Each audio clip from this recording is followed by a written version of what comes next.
Ramgarh suitcase कांड का खुलासा। छोटा भाई विकास गिरफ्तार। एसआईटी ने बरामद किए सबूत। कैमूर जिले के रामगढ़ थाना क्षेत्र में 10 और 12 मई को मिले 4 टुकड़े टुकड़े शवों के मामले का कैमूर पुलिस ने खुलासा कर दिया है।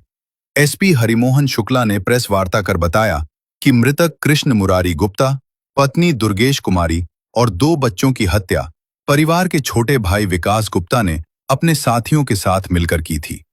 पुलिस के अनुसार 10 मई को मोहनिया रामगढ़ मार्ग पर दुर्गावती नदी पुल के नीचे 2 सूटकेस में कटे शव के अंग मिले थे।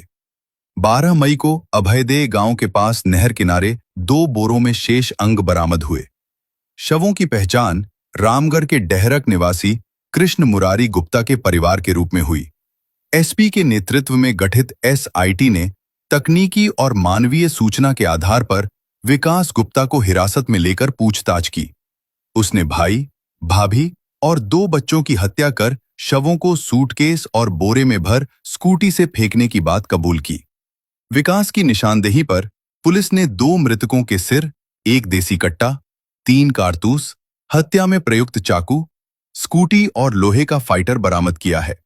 हत्या में शामिल अन्य आरोपियों की गिरफ्तारी के लिए छापेमारी जारी है। 10 मई को दुर्गावती नदी में 18 टुकड़े सबके विभिन्न अंग के टुकड़े मिले थे। देखने से ही लग रहा था कि ये इसमें 3-4 व्यक्तियों के ये टुकड़े हैं। इसमें हम लोगों ने एफएसएल की टीम, डीआईयू की टीम, हमारे जो जितने भी इंटेलिजेंस की टीमें थी, हम लोगों ने उसमें इसको लगाया था। और अवगत है कि 12 तारीख को फिर अभेदे जगह है कर्मनाशा नहर के बगल में, वहाँ पर 2 बोरियों में कसे हुए बंधे हुए 100 के टुकड़े बरामद हुए थे। सबसे आश्चर्यजनक ये था कि कहीं किसी क्षेत्र से किसी मिसिंग की इस तरह की सूचना नहीं थी।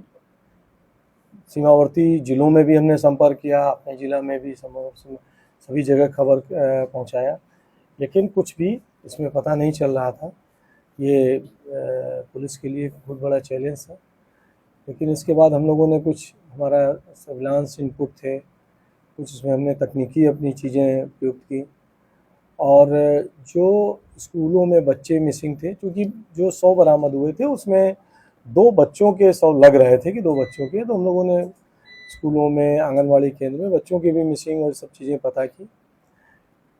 फिर धीरे धीरे कंफर्म हुआ कि यह डेहरक गांव के एक निवासी हैं कृष्ण मुरारी गुप्ता, उनके घर में तालाबंद है और वो पूरा परिवार अनुपस्थित है। उसमें फिर हम लोगों ने और कुछ अपने इलेक्ट्रॉनिक सर्विलांस और अपना जो मैनुअल इंटेलिजेंस है उसके माध्यम से हमने पता करना शुरू किया और चीज़ें धीरे धीरे करके खुलती गई। हमको लोकल लोगों का भी इसमें बहुत सहयोग मिला है। चीज़ें परत दर परत खुलती चली गई। सर, जो हत्यारा भाई और इसी में हम लोगों को ये कंफर्म हो गया है कि कृष्ण मुरारी गुप्ता जी और उनका परिवार के साथ लगता है कोई अनहोनी हो गई, घटना हो गई। हमने इसमें और अपने जांच का दायरा बढ़ाया और कृष्ण मुरारी का भाई, छोटा भाई जो विकास गुप्ता है, उसको हम लोगों ने कस्टडी में लिया, पूछताछ की। चूँकि हमारे पास उसके खिलाफ कुछ एविडेंस था, उसके आधार पर उसने तुरंत स्वीकार कर लिया कि उसी ने कृष्ण मुरारी गुप्ता, उनकी पत्नी और उनके दोनों बच्चों का घर में ही मर्डर किया है। और विस्तार से पूछने पर उसने बताया कि घर में आपस में ये लोग 4 भाई हैं, कृष्ण मुरारी गुप्ता, उनसे 3 छोटे भाई और थे। कृष्ण मुरारी गुप्ता गांव में रहते थे, बाकी 3 भाई इनके बाहर रहकर नौकरी करते हैं। तो उनसे जो छोटा वाला भाई है विकास गुप्ता, वो उनसे अंदर ही अंदर नाराज़ रहता था कि हमारे साथ ठीक से व्यवहार नहीं करते, हमारे माँ के साथ या हमारी पत्नी और लोगों के साथ, भाइयों के साथ मारपीट करते हैं। विकास नौकरी में ही था महाराष्ट्र में। उसी समय उसको यहाँ से उसकी माँ ने फ़ोन किया कि कृष्ण मुरारी ने, बड़े भाई ने मारपीट की है घर में। जब इसने वहाँ सुना तो वहीं माइंड मेकअप कर लिया कि वो अपने भाई का खात्मा करेगा, और महाराष्ट्र से ही अपने जहाँ पर वो नौकरी करता था अपने एक साथी को उसने अपने बातचीत की और एक योजना बनाई। वहाँ से वो चला है, यहाँ आया। आने के बाद घर में 7 तारीख को सुबह वो एक कमरे में बैठ कर के वो विकास, उसका छोटा भाई राहुल उर्फ गौतम, जो संभवतः गूंगा है जैसा विकास ने बताया है, और उसका साथी दीपक राजपूत जो महाराष्ट्र का था, वो तीनों एक कमरे में बैठकर बातचीत कर रहे थे। उसी समय कृष्ण कुमारी जो उसके कमरे में आए और ये लोग कुछ शेयर के बारे में बातचीत करने लगे, शेयर मार्केट के बारे में। क्योंकि पहले से विकास और वो लोग अपनी योजना बना चुके थे, तो विकास ने मौका देखकर और उन लोगों ने पकड़कर कृष्ण मुरारी पर चाकू चला दी। जब कृष्ण मुरारी की लोग हत्या कर रहा था, इनकी पत्नी भी दौड़ करके आई। तो जब पत्नी आई, उन्होंने देखा कि इस तरह का हो रहा है तो भागने लगी। उसमें इन लोगों ने फिर उनको पत्नी को भी पकड़ लिया और मार दिया।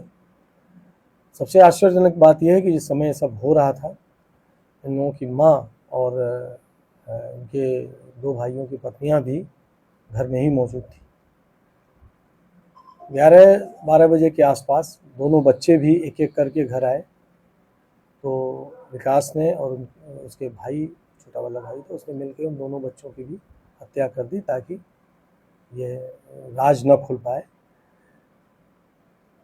इसके बाद उस शव को ठिकाने लगाने में लग गए और दोनों भाइयों ने मिलकर उसके एक कमरे में सारे शव को रख करके छोटे छोटे टुकड़े की अटैची में उनको पैक किया और रात में अपनी ही स्कूटी से इन लोगों ने शव को इधर उधर फेंक दिया।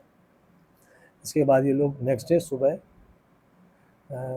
विकास, उसका जो भाई तथाकथित जिसको कह रहे हैं गुंडा, और जो पूरी घटना में साथ में शामिल था, वो उसकी माँ और दोनों बहुओं में से विकास की पत्नी और बड़ी वाली जो बहू थी, उसको उन लोगों ने एक दिन पहले ही उसकी मायके में विदा कर दी थी।